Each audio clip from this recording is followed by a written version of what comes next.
जो nuclear bombs की अगर हम बात करें दोस्तों, तो न्यूक्लियर बॉम्ब्स के बारे में हम बता दो दोस्तों, नाम एक है पर ये अक्सर दो प्रकार के होते हैं, और कई सारे बच्चे इसमें पहली बात तो खुद ही कंफ्यूज रहते हैं। अगर आप केमिस्ट्री बैकग्राउंड के बच्चे तो आपको ये बात क्लियर होनी चाहिए कि न्यूक्लियर बॉम्ब्स एक टाइप के नहीं, दो टाइप के होते हैं दोस्तों। That is one is fusion fission bombs. एक फिशन एक प्रोसेस है।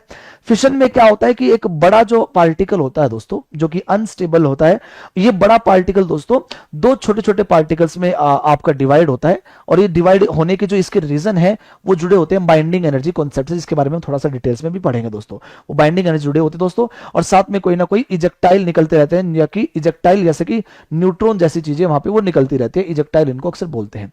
तो इस बारे में मैं अभी डिटेल में बाद में जाऊंगा। तो अभी के लिए हम कहेंगे fission process is something like कि एक बड़े पार्टिकल्स को छोटे छोटे पार्टिकल्स में तोड़ना।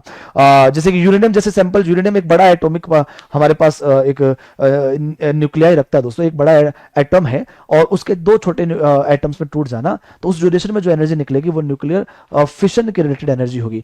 फ्यूजन इस नाम से समझ में आ रहा है कि किसी चीज को फ्यूज कर देना, और ये फ्यूजन अक्सर प्रोसेस दोस्तों जो छोटे पार्टिकल्स हमारे होते हैं, जैसे कि छोटे एटम्स देखने वाले जो हमारे इनिशियली एटॉमिक नंबर होते हैं, हाइड्रोजन ड्यूटेरियम जैसी चीजें, उनका आपस में एक दूसरे के साथ फ्यूज होकर एक नया बड़ा एलिमेंट बना लेना, वो न्यूक्लियर फ्यूजन प्रोसेस में आता है।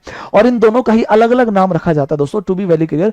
फिशन प्रोसेस वाले जो बॉम्ब्स होते हैं उनको एटॉमिक बॉम्ब अक्सर हम बोलते हैं।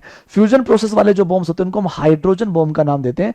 तो कोई भी अगर न्यूक्लियर पावर, अक्सर बहुत सारी कंट्रीज आज न्यूक्लियर पावर है, वेरी मतलब कुछ गिनी चुनी है वैसे तो सबको, तो उसके बाद तो सैंक्शंस वगैरह लग गए, पर वो जो न्यूक्लियर पावर है उसमें भी ये बात भी इंपॉर्टेंट है कि उनके पास कितने एटॉमिक बॉम्ब है और कितने हाइड्रोजन बॉम्ब्स है।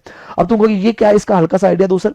पहली बात तो यहां ध्यान रखिए, मैं अभी हल्का सा ओवरव्यू दे रहा हूं, फिर उसके बाद इसके पीछे की केमिस्ट्री बताऊंगा। इतना सा पहले ध्यान रख लीजिए कि भाई न्यूक्लियर फिशन में जो निकलती है एनर्जी, इसको मैं अगर मान लीजिए फिशन एनर्जी बोल रहा हूं, जो एक्सप्लोजन होने के बाद जो एनर्जी निकलती है और जो फ्यूजन में जो एनर्जी निकलती है दोस्तों, इन दोनों एनर्जीज का अगर कंपैरिजन किया जाए तो जो न्यूक्लियर फिशन की एनर्जी है दोस्तों वो कई गुना कम होती है न्यूक्लियर फ्यूजन की एनर्जी से। मतलब आपके सामने दुनिया में न्यूक्लियर बॉम्ब्स की दुनिया में एक लाइव एक एग्जांपल जो अक्सर आप पढ़ते हैं दोस्तों, हिरोशिमा नागासाकी का।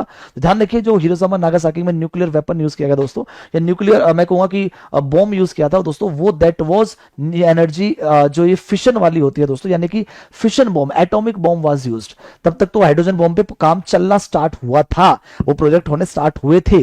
वो बॉम्ब जो वहां पे यूज किया था वो एटॉमिक बॉम्ब था, तब उसने इतना बड़ा डिजास्टर क्रिएट किया, इतनी ज्यादा एनर्जी में एक्सप्लोजिव किया। तो समझ लीजिए आज की दुनिया में लोगों के पास हाइड्रोजन बॉम्ब भी है, और हाइड्रोजन बॉम्ब अगर यूज होगा तो एक्सप्लोजन कितना बड़ा होगा, कितना खतरनाक होगा, फ्यूजन में निकलने वाली एनर्जी बहुत ज्यादा दोस्तों।